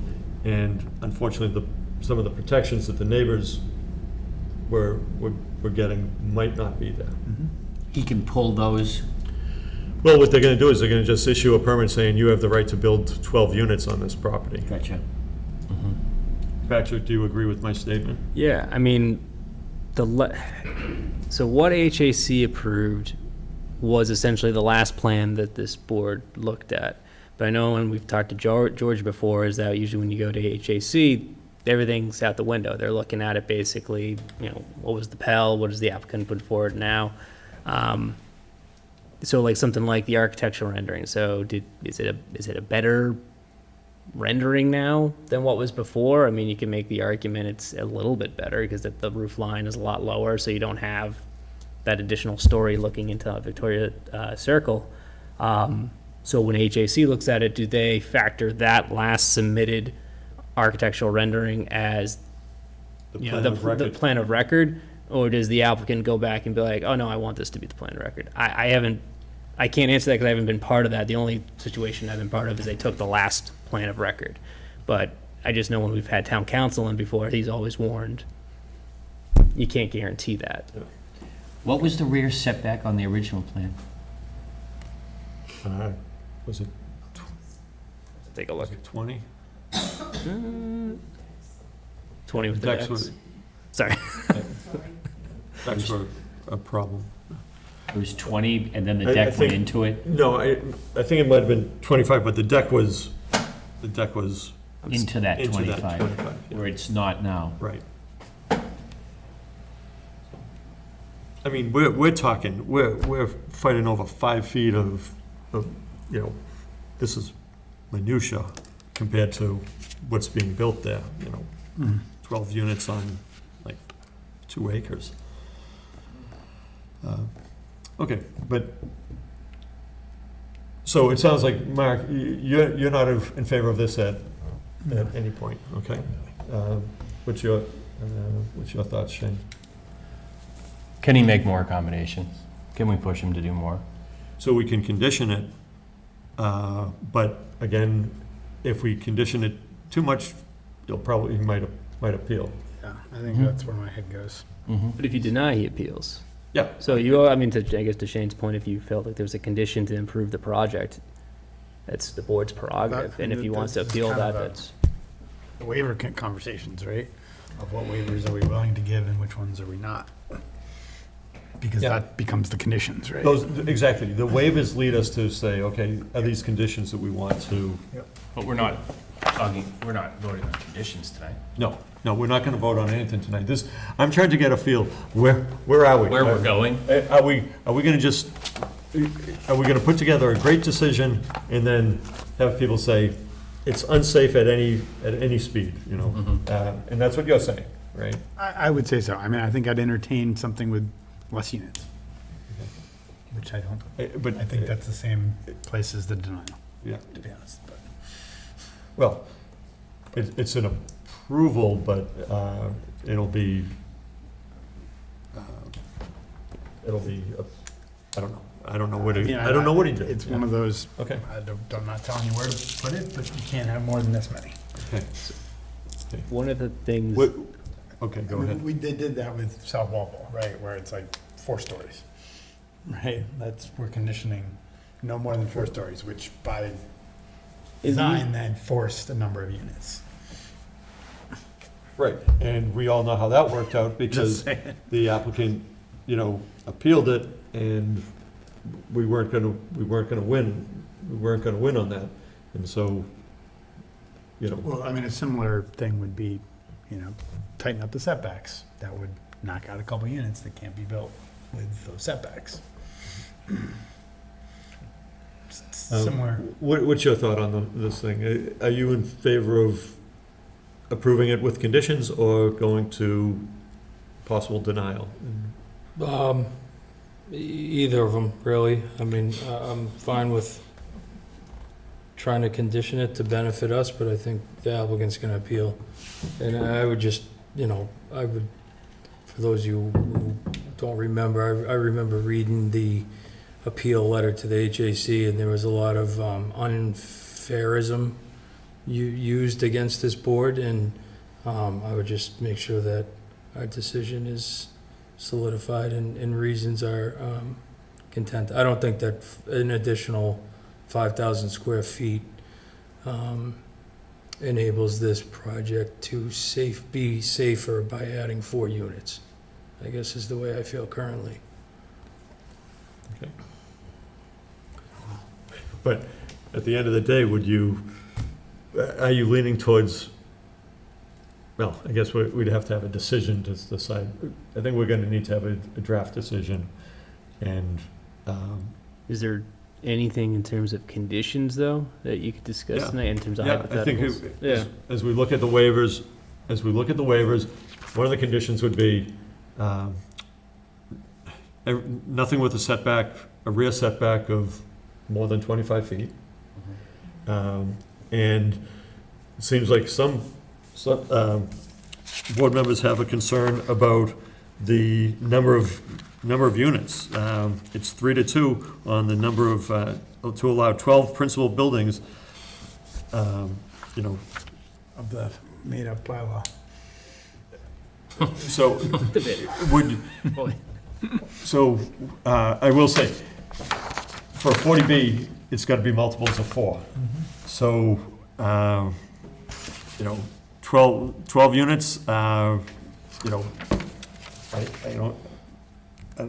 don't know if we could approve 10. I don't see how that works. That I can't answer for you now. I mean, I could always, the hearing's closed, so it kind of becomes a little problematic. I don't know if council's a little different Yeah, council. situation, so I mean, I could always convey on that a to, decision, I can yes. get an answer from council on that. Okay. The only thing again, this is not council, don't take this for anything, but like, Shane mentioned, like, what could you do to make the site safer? And I know this was discussed in depth last time, and, the applicant didn't budge and you're not gonna design the project for them, but like something like sidewalks. That's always like a concern, all right? You have, Which means you gotta flip the houses, or make them smaller, or, which means you need less. yeah. You can't fit them all in there. Yeah, I don't know. That's just my thought. I mean, that's one of those things where it's like, if you do that and he appeals on that, does that still put you in a better standing? It's like, well, look, we're not denying the 12, we're saying the site's not safe for pedestrian access. How come the applicant can't match that? And now he has to basically justify to the HAC that that's not economic for him. And you. I know. You know, the HAC is going to say that that's fine. We're willing to go. Well, I think, That's I right. think the next step is to get a draft decision. We always work in the affirmative, meaning this is what we would approve. Doesn't mean we're gonna approve it, because we did the same thing last time. We had what was probably a pretty good decision and had some good conditions in it. And then the zoning board, myself included, said, and other members here, we voted it down. We said, it's just, it's unsafe. So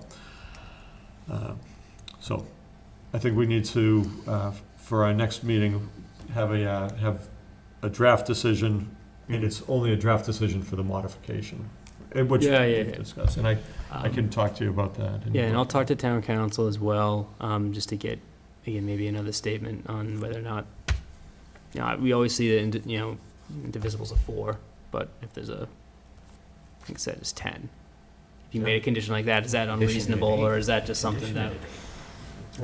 I'd say put it at 8. That's where it is right now. Better project. Well, my decision must be rendered in 40 days. And Yeah, our it's- meeting after October 1st would be past that? No, it's a decision rendered in 40 days from the close of the public hearing. Okay. So closed it tonight, so it'd be, I think it's like October 13th or 14th or something like that. Right, but we only have one meeting one more before meeting. then. We have one meeting So until. That's what I guess I was, Currently, there's nothing on that agenda. So there would just be this. okay. So, yeah, so let's work on a draft decision on the modification and see where we are. But I can see this is not going to be easy. I think that we could come up with, as we did before, we had a decent decision, and then we just couldn't bring ourselves to approve something that we felt was unsafe and not good, so. I think we know what will happen on appeal of that decision. So it's almost like we keep that in mind. How far is he willing to go or not go, right? Does he want to do something before he has to go appeal again, right? Like, it's costing him money too. Or I think he's One thing willing to that go as far as it John, takes. though, this is the whole kind of situation we found ourselves in with the whole modification request part 2. I would, just for the record, I would probably recommend the board make an action on that tonight, just because they're not gonna meet again within the time frame of when he submitted that request. Right, This is- whether it's substantial and Yeah. insubstantial. Yeah, that whole storage. Okay, so, I mean, it felt more like an enforcement issue to me. I'm like, why is the building inspector telling us that we gotta? So, obviously Jim's not here to explain himself, so the plan of record has 1 stockpile area. And then the plan that he's looking to seek approval of is the 4 stockpile areas. And that's also one of the sheets in what we were just talking about. Honestly, this is weird, because I've never seen a modification while we're in the middle of a modification discussion. You usually wouldn't take that into consideration, because you're reviewing what he's asking you to make a decision on right now preemptively. You could say, no, it's not relevant, we're looking at this, then I would only say it's like, all right, does now they go back to HAC or say, hey, you didn't make a decision within 15 days, I get it by right. Right. That's my only. so, it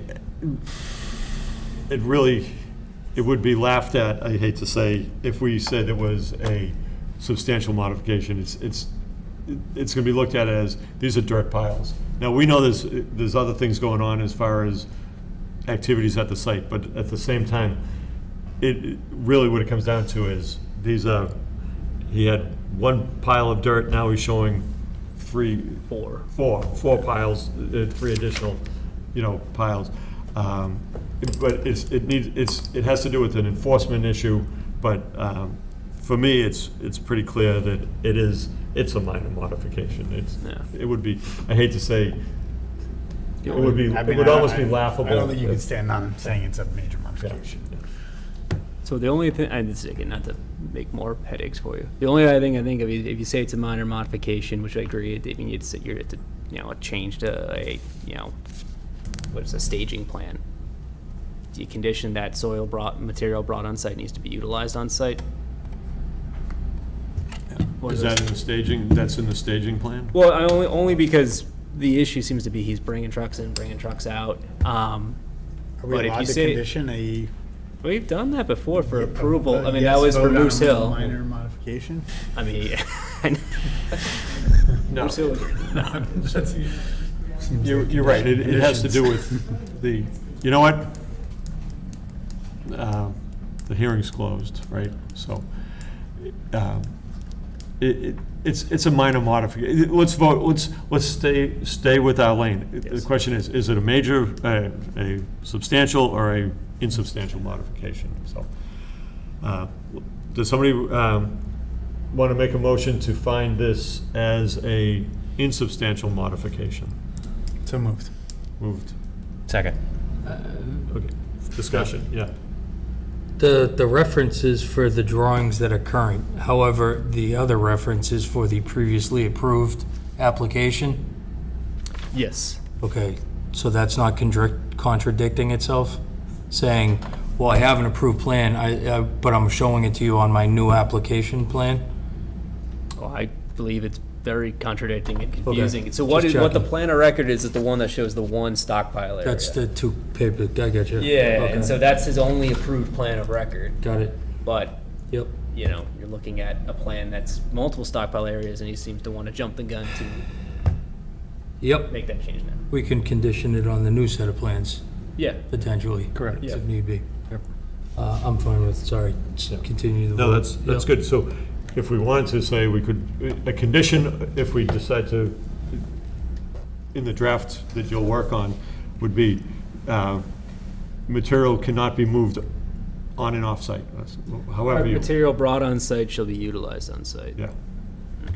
as opposed to back Will and forth. not be used as a staging for other Yeah, you projects. be more direct like that, yeah. Again, try to enforce that, which is the problem. Okay, so I'll talk with Jim. we have a motion, and it's to find this as a insubstantial modification. It's been moved and seconded. All those in favor of finding it as insubstantial, please say aye. Aye. Opposed, abstained, so carried. Okay. Okay, so I think we have some work in front of us to start working on a draft decision. Next meeting is first week in I know October. you gotta work, so. Unless the board wants to meet earlier, that's your call, though. Yeah, I think, let's just go with that meeting, and we can circulate a draft decision beforehand, so people can take a look at it, have comments, but, Well, so, Drew, can you not make that meeting, though? October 1st? Yeah. No, I should be here. Oh, you should be, okay. all right. Yeah. okay. I'm good right now. I'm good. Okay. Anything else for the board? Okay. All those in favor, yeah. Motion to adjourn. Motion to adjourn, yeah. Second. Okay. All those in favor, please say aye. Aye. Opposed, abstained. Good night.